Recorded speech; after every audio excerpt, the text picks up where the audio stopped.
בואו לטעום איתי מוצרים שאני שונאת, רק כדי להיות בטוחה שאני שונאת אותם.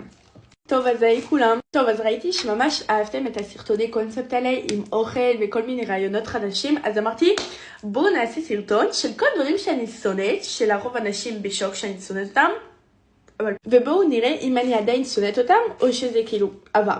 אני לא כל כך אוהבת חטיפים, אבל החטיף שאני הכי שונאת בעולם זה צ'יטוס בטעם קטשופ.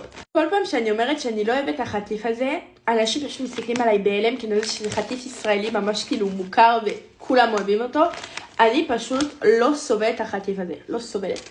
יש איזה ריח של ילד יחף שרץ בגינה, אני לא יכולה. טוב.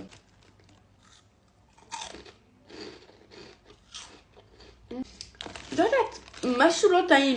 אני עדיין לא אוהבת את החטיף הזה, זה לא השתנה. אני באמת אדרג את זה אולי 2, כי יש פה כמות יחסית טובה, אבל 2 מתוך 10, זהו. הדבר הבא שנראה לי, כולם הסכימו איתי, טורטית. אשכרה, עשו מזה גלידה, עשו מזה ופלות, עשו מזה כל כך הרבה דברים, רק כדי לראות שאנשים יאהבו את זה, אבל בסוף, בואו נסכים לזה שזה פשוט לא טעים.